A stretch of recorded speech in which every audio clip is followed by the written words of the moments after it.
Welcome to Hochoka Podcast. In 2013, botanist Robin Wall Kimmerer published Braiding Sweetgrass. It took 7 years for the book to inch its way up the New York Times bestseller list. But since then, this book of indigenous wisdom, scientific knowledge, and the teaching of plants has been hard to keep in stock. Let's talk to Monique Gray Smith, whose adaptation of the book, Braiding Sweetgrass for Young Adults, has made Kimmerer's valuable text more accessible to countless readers. Hello, Mitakiyepi, and welcome to Hochoka, here at the center of St. Joseph's Indian Schools campus. I'm Scott Wooster, your Hochoka host. We're glad you've joined our circle with Monique Gray Smith, award-winning author, speaker, and professional consultant. Smith joined us earlier this season for a conversation on indigenous plantings with my wife, Lorraine. Monique, welcome back. Grateful to be with you again, Scott. Yeah, it's awesome to have you here. And also joining us today is my good friend and associate Native American Studies teacher here at St. Joe's, Charlotte Krogman. Yeah, yes, Midakiyepi, Charlotte Krogman Machiapi, Sichanku o Yanke e Mataha, Chante Washte Anape, Chusape. My name is Charlotte Krogman. I am a member of the Burnt Thigh Nation, or Rosebud Sioux Tribe, and I greet you with a good hand and heart. So Charlotte, for our audience, some of you might remember her. She was on Season 5, Episode 8, one of our most famous, where Charlotte sang St. Patrick's Deer Cry, which is a good reflection of the Indigenous advice, which is go spend time among the deer people. Yes. So the song really was about St. Patrick and how he prayed. And in the prayer and the chant, he called on the directions, which we do, in Lakota and Indigenous prayers. And he was being followed by the King's men. And he called to the Creator to help them, because they knew if they overtook them, then they would, have to be taken back to the king, and he didn't want them to, spread the word. So, calling on the directions, calling on the Creator, he and his men were transformed into deer. And when the followers came upon the spot that they were at, all they saw were deer. So that really, spoke a lot about his faith and his spirituality and the strength and the power of that, and how that protected them. Yeah. Very, very neat song, and happy to be a part of it. I love that story that you tell, and I love the idea of shape-shifting, and that's so powerful, that story. And I would, if we had the time or inclination today, I would have you sing that all over again, because I think it would be great. I'm guessing you might not have the inclination to do that right. Yeah, another time. Yeah. So Monique, here in Hochoka, before we film, you've seen this. We often offer a wochekie or prayer before we go on camera, just to set the stage and make this space that we hold here a sacred space. At your suggestion, the best way to begin today's discussion is with and correct me if I say it wrong, the Haudenosaunee Haudenosaunee, thank you very much, the Thanksgiving address. And so for our audience who may not have heard it, and for me as well, to share this today, the desire of Oren R. Lyons. He's an Onondaga Nation member and Haudenosaunee faith keeper. Thank you. We'll unpack that a little bit further, but could you share the actual address with our audience, please? So this is really an abbreviated version. Okay. Sometimes, and your audience can go on and just really go to Granny Google Haudenosaunee Thanksgiving address, and sometimes the address takes an hour and a half. Okay. Wow. And it's a beautiful way of giving gratitude and holding up the dignity and respect of all living beings. I'm going to actually read the Haudenosaunee Thanksgiving address from Braiding Sweetgrass from Young Adults. I'm not sure how much you can see, but this is the beautiful illustration by Nicole Neidhart. All the ways of gratitude for young readers and young at heart. I think Braiding Sweetgrass, although it says for young adults, it's also for young at heart. To to really reflect on what am I grateful for. So while it says Thanksgiving address, it's not Thanksgiving like we think of in November. Yep. It is a worldview I like that. of gratitude. Yep. Let us bring our minds together as one, as we send greetings and thanks to each other as people. In these gathered faces, we see that the cycles of life continue. Let us bring our minds together as one, as we send greetings and thanks to our Mother, the Earth, for she gives us everything that we need for life. To the waters of the world that nurture life for all beings, and all the fish life in the water. The vast fields of plant life, the berries, the trees, and the medicine herbs of the world. Let us bring our minds together as one, as we send greetings and thanks to the edible plants we harvest. The garden, especially the three sisters. The beautiful animal life of the world, and all the birds who move and fly about above, over our heads. Let us bring our minds together as one, as we send greetings and thanks to the powers we know as the four winds, who purify the air we breathe and help to bring the change of seasons. To our grandfathers, the thunder beings, who live in the west with their lightning and thundering voices. To our eldest brother, the sun, our oldest grandmother, the moon, and the stars who are spread across the sky like jewelry. Let us bring our minds together as one, as we send greetings and thanks to the enlightened teachers who have come to help throughout the ages. We now turn our thoughts to the Creator, or Great Spirit, and send greetings and thanks for all the gifts of creation. Now our minds are one. So I mean, every time I read that and look at Nicole's illustration, I'm just like, oh, it settles my spirit. And I think about, in Braiding Sweetgrass and in Braiding Sweetgrass for young adults, we talk about the gift that has been given to Robin to share the Thanksgiving address, because she isn't Haudenosaunee. And so she went to Oren Lyons and asked for permission. And he, with his signature bewildered smile, said, of course it's supposed to be shared. If it had been shared 500 years ago, we wouldn't be in this mess we're in today. That's great. So I always like to talk about that, because I'm not Haudenosaunee. And it's important that when we share other nations' teachings and stories, that we hold up their dignity and say where that comes from. Right. And where the permission to share that has come from. Yep. I like that too. When we met on Zoom, Monique, to plan how best to share the material in Braiding Sweetgrass for young adults, you brought this forward as a great place to start, in which I agree with you. Can you tell us more about this address and how it is used, and what our staff and teachers can use it for, maybe in a classroom setting, or how we can give this to our kids in a really good way? Well, I've heard early childhood educators say that they use the illustration for like 2, 3, 4-year-olds at that young of age, to look at the illustration and think about, what of that illustration, what's something today I'm grateful for. And so I think that when we start our day with gratitude, so if it's in the houses or if it's in the class, how do we start with gratitude? One, because it changes our brain chemistry, right? It creates a sense of connection and belonging, and lowers that stress hormone of cortisol, which then allows your learners to learn and allows them to be part of. And when we look at history for our people, there's been so many disruptions of being part of that we have to really work to make that feeling there, because we have epigenetic memories of not being part of. So we have to work on creating that for young people.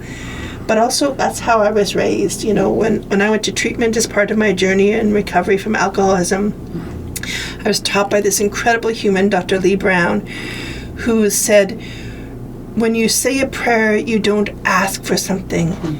You offer gratitude as if it's on its way.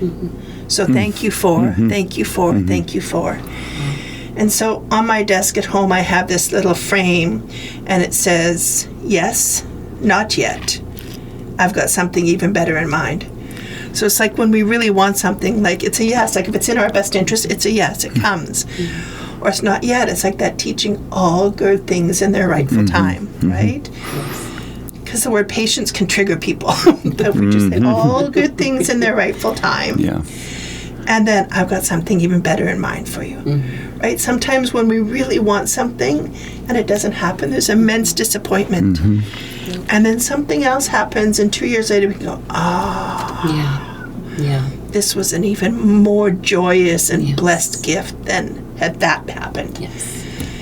So, but I think that's all part of gratitude and living from this worldview of having Thanksgiving that, and not only for us as humans, but for all living beings, as well as those that we can't see.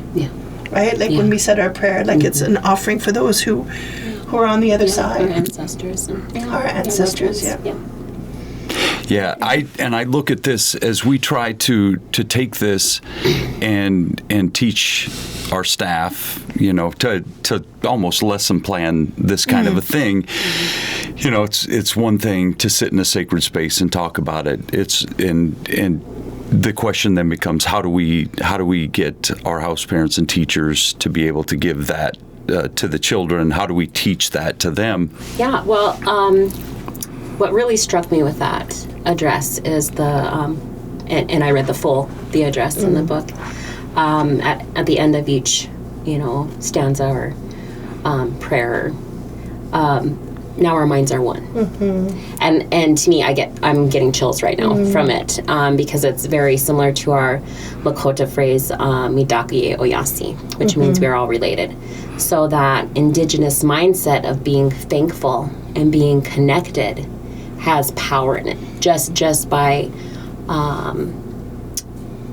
giving that thanks back to all of creation and knowing we're just a part of it and we're not, above it or below it. We're in one. We are one. We are all related. So that creates... just for a moment? Yeah. In Nihawewen, in Cree, it's Wagotawin. We are all related. And when I think about that, and when you're asking about maybe educators who are new in this kind of worldview of thinking, that's where it has to start, right? Yeah. It's like, what am I grateful for? And for so long in education, the teaching has been the adults in the room have all the answers.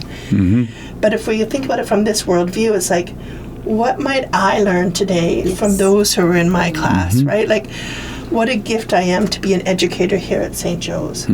So then when I walk into the class, the energy I bring into the class shifts, or the energy I bring into my home is softer, it's gentler. And from that place, I think like miracles can happen.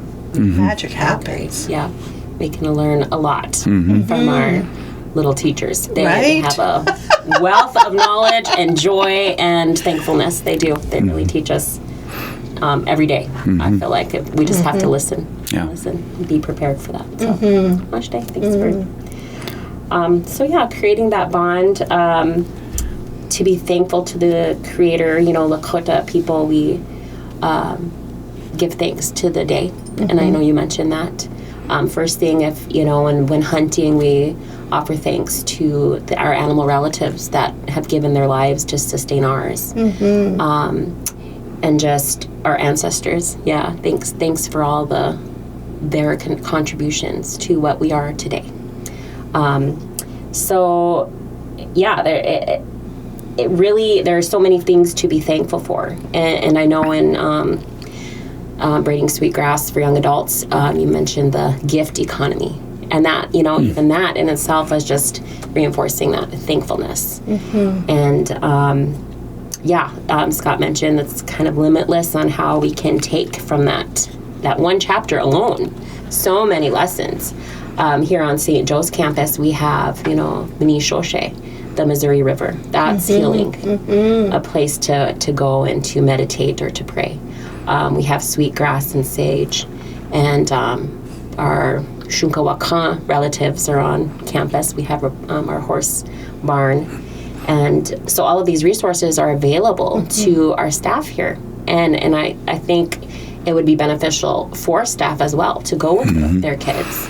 And that could be from teachers teaching about the botany, the indigenous plants on campus, or water. There's so many things you could take from that, or our counseling department. They could take the kids to any of those spots and just be, even just meditate. And our house parents, so that they know what's on. And the kids could probably teach them, too, a lot. They've even grown up in this area. They know a lot from their families. So, yeah, I think, we could take so many things, but that thankfulness and that gratitude can be underlying all of that. So. There's a doctor in Japan, his name's Dr. Yamamoto, and he did this research with 3 jars of rice and water for 30 days to 1 jar. Have you seen this? I think I have. To 1 jar, he said very unkind words. To the next jar, he ignored. And then to the 3rd jar, he said words of gratitude every day.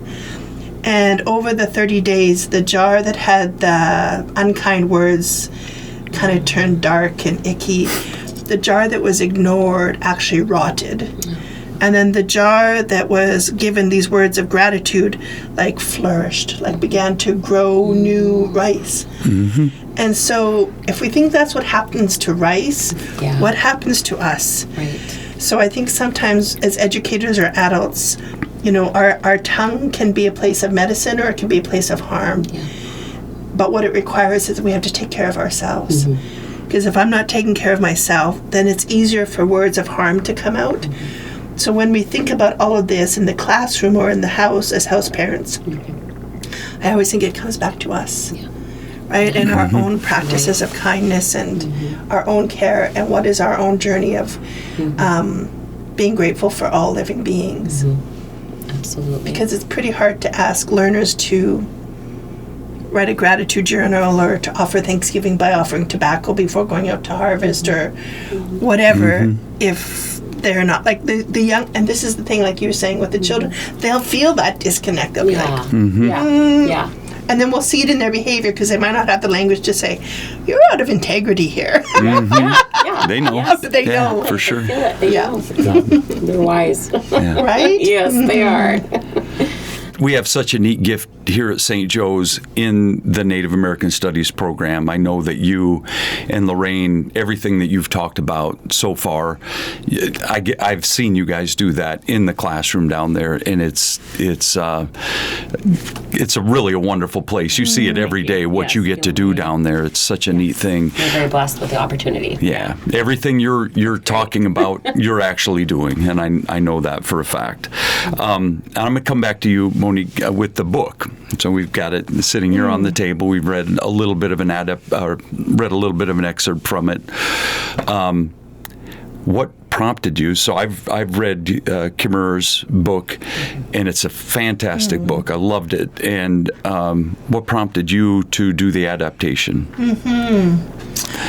I didn't really want to initially. It felt a bit daunting. Yeah. I first read Braiding Sweetgrass in 2015, and just after reading the prologue, I had to put it down and let everything find its rightful place. It took me a year to read the book. Yeah.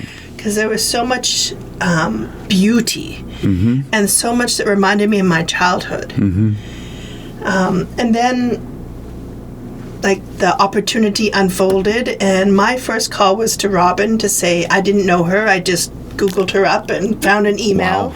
Wow. Because even though the business people were taking care of the business stuff, the contracts and everything, I wanted to make sure I was a fit for her. Yeah.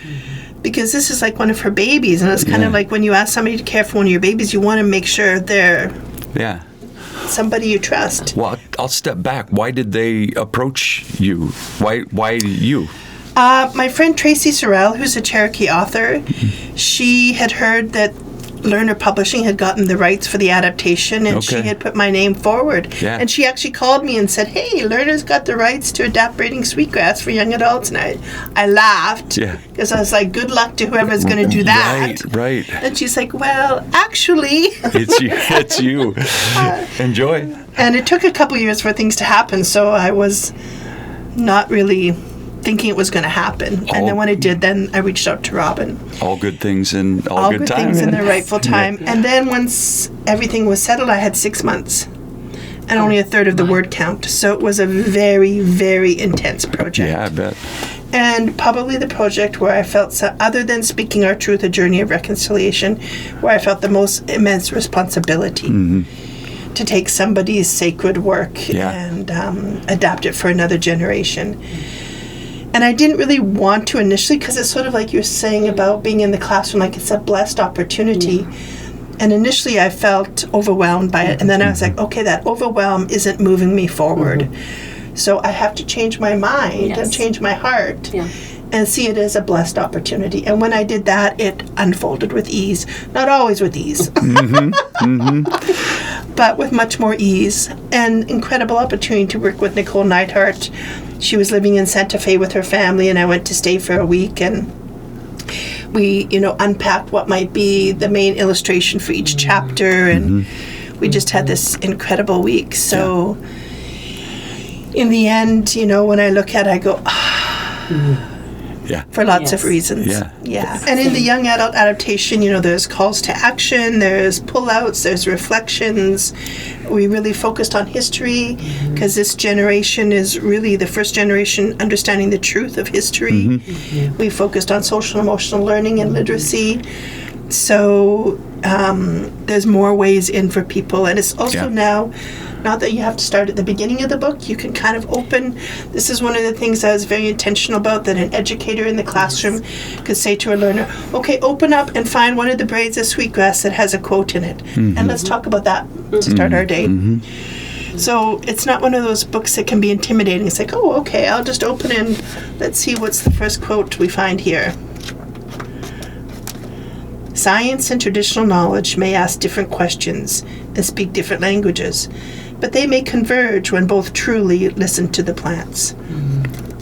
There's our conversation to start the day. Well, perhaps the piece I most want to develop in our students is that sense of reciprocity, that we have a relationship with all things. I mentioned earlier, our phrase, Midakuye Oyasi. All things are related, all my relatives. And I love the sense that the more we take care of ourselves, the more we can take care of others. Charla, that's probably a good place to end this. I think that final piece on reciprocity is, what do we do with that? We're thankful for the things that we have. How do we take that and do something good with it? Which is the message that I got from both of you today, which is nice, and I hope our viewers get to share that. But I thank both of you for joining us here at Hochoka and talking about this fantastic book and talking about why we should be grateful, and look forward to you sharing that with the kids here too, both of you for that matter. Thank you. And we thank our viewers for joining us here at Hochoka at the center of St. Joseph's Indian Schools campus, where we talk about issues that are central to Native American education today. Until next time, stay centered.